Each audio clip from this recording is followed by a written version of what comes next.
يا لغتي عربية حسبي بأنك منطقي وبيان. السلام عليكم ورحمة الله وبركاته.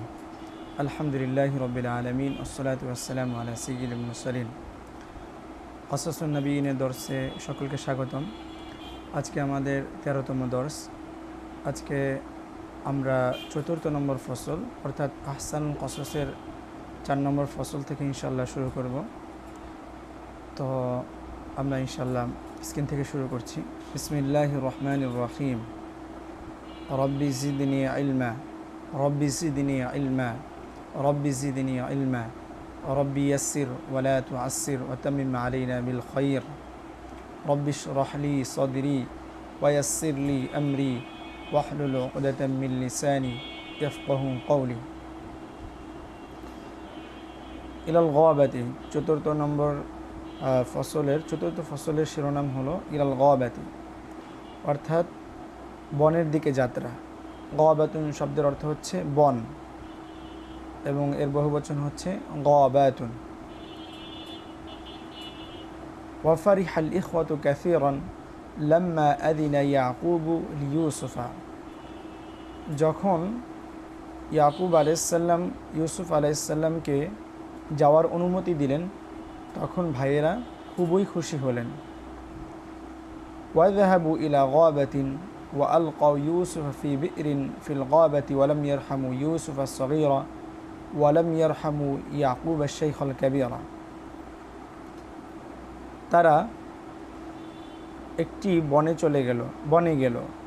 ওয়ালকাউ ইউসুফ ফি বি'রিন feel গাবাতি, এবং সেই বনের মধ্যে একটি কূপের মধ্যে ইউসুফ আলাইহিস সালামকে তারা নিক্ষেপ করল। আর তারা ছোট্ট ইউসুফের প্রতি কোনো দয়া করল না এবং তাদের বৃদ্ধ পিতা ইয়াকুবের প্রতিও তারা কোনো দয়া করল না। ওয়াকানা ইউসুফ ওয়ালাদান সগীরান, ইউসুফ ছিলেন একটি ছোট্ট বালক। ওয়াকানা কলবুহু সগীরান, এবং তার হৃদয়টিও ছিল খুবই ছোট্ট। ওয়াকানাতিল বি'রু আমিকাতান, আর কূপটি ছিল খুবই গভীর।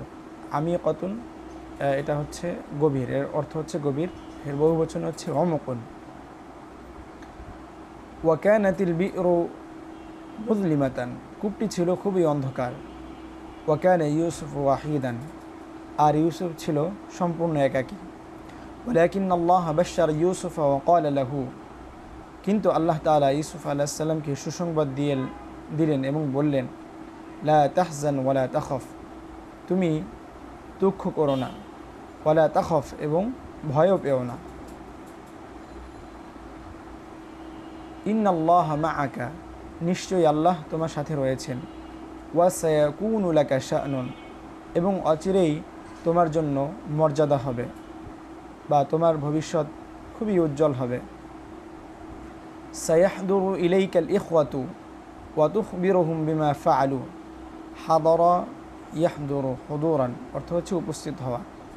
যে অচিরেই ভাইয়েরা তোমার নিকটে উপস্থিত হবে আর তুমি তাদের কৃতকর্ম সম্পর্কে তাদেরকে বলবে, তাদেরকে ব্যক্ত করবে, তাদেরকে অবগত করবে।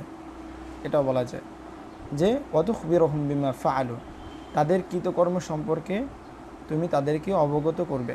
ওয়ালাম্মা ফারাগু মিন শা'রিহিম ওয়া আলকাউ ইউসুফা ফিল বি'রি ইজতামাউ ওয়া ক্বালু, যখন তারা তাদের এই জঘন্য কাজ থেকে, এখানে শা'নুন এর অর্থ আমরা একটু জঘন্য কাজ বললাম যেহেতু তাদের কাজটা খুব খারাপ ছিল। তারা ইউসুফ আলাইহিস সালামকে কূপে নিক্ষেপ করেছে, নিজের ভাইকে নিজেরা কূপে নিক্ষেপ করেছে। ওয়ালাম্মা ফারাগু মিন শা'নিহিম, যখন তারা তাদের এই হীন কাজ থেকে ফারেগ হলো, ওয়া আলকাউ ইউসুফা ফিল বি'রি, ইউসুফ আলাইহিস সালামকে কূপে নিক্ষেপ করলো। ইজতামাউ, তখন তারা একত্রিত হলো। ওয়াকালু, আর বলল, মাযা নাকুলু লি আবিনা, আমরা আমাদের বাবাকে এখন গিয়ে কী বলবো। ক্বালা বা'দুহুম, তখন তাদের কেউ বলল, তাদের একজন বা কোনো একজন বলল, কানা আবুনা ইয়াকুলু আখাফু আন ইয়াকুলাহু যিবু ফানাকুলু লাহু সাদাকতা ইয়া আবানা ক্বাদ আকালাহু যিবু। কি বলল যে আমাদের পিতা বলতেন যে আমি ভয় পাচ্ছি যে তাকে নেকড়ে খেয়ে ফেলবে। তো আমরা গিয়ে তাকে বলবো যে হে বাবা বা আব্বা, আপনি সত্য বলেছেন, তাকে নেকড়ে খেয়ে ফেলেছে। ওয়াফাকাল ইখওয়াতু আলা যালিকা। তো এই যে তারা পরামর্শ করে বলল যে এই কথাটি বাবাকে গিয়ে বলবে, এর উপরে সকলে একমত হলো। অকালু নাআম নাকুলু লাহু ইয়া আবানা কদ আকালাহু যিবু। তারা বলল যে হ্যাঁ বাবা, তাকে নেকড়ে খেয়ে ফেলেছে। ক্বালা বাদুল ইখওয়ান। তখন কোনো একজন বলল ওয়ালাকিন মা আয়াতু যালিক। আয়াতুন এর অর্থ হচ্ছে নিদর্শন বা চিহ্ন। তো কোনো এক ভাই বলল যে ওয়ালাকিন মা আয়াতু যালিক, যে আমরা যেটা বলবো যাকে নেকড়ে খেয়ে ফেলেছে এর নিদর্শন কি বা এর আলামত কি, এর চিহ্ন কি?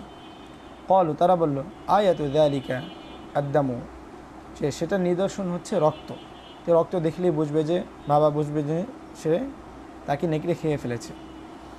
ওয়া আখাযাল ইখওয়াতু কাবশান ওয়া যাবাহুহু। তখন ভাইয়েরা একটি দুম্বা নিয়ে সেটিকে জবাই করলো। কাবশুন এর বহুবচন হচ্ছে আকবাশুন, দুম্বা। ওয়া আখাযু কমিসা ইউসুফা ওয়া সাবাগুহু। সাবাগা ইয়াসবুগু, সবগান অর্থ হচ্ছে রং করা বা রং মাখা। তো ভাইয়েরা ইউসুফ আলাইহিস সালামের জামা নিয়ে সেটাকে রং মাখলো বা রং করলো। ওয়া ফারিহাল ইখওয়াতু জিদ্দান, ভাইয়েরা খুবই খুশি। ওয়াকালু আল আনা ইউসাদ্দিকু আবুনা। তো তারা বলল যে আমাদের বাবা এখন বিশ্বাস করবেন, অর্থাৎ আমরা যে বলেছি যে তাকে নেকড়ে খেয়ে ফেলেছে, এই যখন তিনি তার জামায় এই রক্ত দেখবেন, রক্ত দেখে তিনি বুঝবেন যে আসলেই নেকড়ে খেয়ে ফেলেছে। তো আলহামদুলিল্লাহ, আজকে আমাদের দর্স এ পর্যন্তই। ইনশাআল্লাহ পরের দর্সে আমরা সামনের ফসল থেকে পড়ব।